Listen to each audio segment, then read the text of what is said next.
Quand il s'agit de relations commerciales, les intérêts économiques priment bien souvent sur les considérations climatiques et d'équité, au point de créer des incohérences entre les différentes politiques à l'œuvre.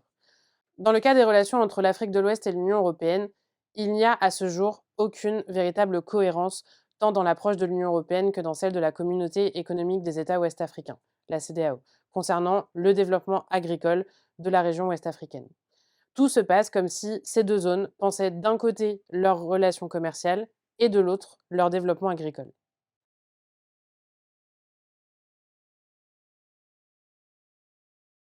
Tant l'Union européenne que la CEDEAO sont plutôt sur la même ligne vis-à-vis du développement agricole et alimentaire.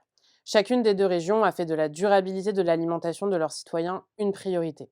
Le but, tant pour l'Union européenne que pour la CEDEAO, est de prioriser un développement agricole inclusif et durable qui réponde aux enjeux alimentaires, environnementaux et sociaux contemporains. Les deux parties se sont donc engagées sur le sujet. L'Union européenne a réaffirmé, à travers sa stratégie de la ferme à la fourchette, que ses relations agricoles internationales seraient guidées par des priorités de durabilité et d'impact positif en matière environnementale. Et tant la CEDEAO que ses États membres ont fait de la durabilité la pierre angulaire de tous leurs cadres régionaux et nationaux de développement agricole et de sécurité alimentaire. Dans les faits, il existe beaucoup d'incohérences entre les engagements pris par l'Union européenne en matière de développement agricole et les réalités de sa pratique commerciale. Prenons deux exemples. Tout d'abord, les pesticides. D'un côté, pour des raisons environnementales et sanitaires, l'Union européenne a interdit l'utilisation d'un certain nombre de substances actives sur son territoire. Dans le même temps, elle continue d'exporter ces mêmes substances actives vers des pays tiers. En 2018, plus de 80 000 tonnes de pesticides ont ainsi été exportées depuis l'Union européenne, notamment vers des pays ouest-africains. Deuxième exemple, les céréales. D'un côté, on a une aide au développement qui finance des programmes de soutien aux filières agricoles de céréales locales. De l'autre côté, l'UE continue d'exporter du blé subventionné par la politique agricole commune vers les pays ouest-africains. Vendu à bas prix, ce blé déstabilise les marchés et les filières locales.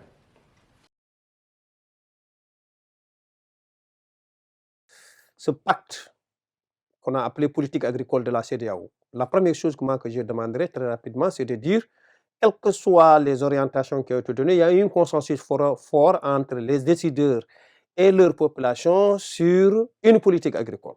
La première chose qu'il faut, c'est d'aider à appliquer cette politique, ne pas aller au-delà. Et cette politique, elle vise la souveraineté alimentaire des populations ouest-africaines. Elle ne pourrait avoir lieu que si on ait des productions importantes et des filières fortes, effectivement, au niveau local. Et au-delà de ça, un marché très fort, effectivement, qui sera construit, comme je l'avais dit au départ. Par rapport à ça, pour maintenir la cohérence des politiques, l'idée serait d'accompagner ce processus plutôt que de penser autrement. Et tout ce qui pourrait entraver à ce processus de développement de nos productions, de nos marchés, va à l'encontre de ce qui est cherché dans la politique agricole de la CEDEAO, qui est chercher sa souveraineté alimentaire. Et je pense que le partenariat, s'il devrait se construire, c'est à ce niveau qu'il doit se construire, mais plutôt pas dans l'autre sens qui viendra déstructurer effectivement ce qui est visé, qui n'apportera pas une contribution importante sur la production, sur nos productions locales, qui amènerait une forte concurrence qui va être déloyale parce qu'on n'a pas les mêmes arbres, on n'a pas eu les mêmes mesures, on n'a pas eu les mêmes formes de production. Et dire qu'on soit dans le même marché, c'est une forte incohérence et c'est celle-là qu'il faut corriger. Et ils alertent effectivement sur la politique de l'Union européenne de ne pas aller dans ces dérives.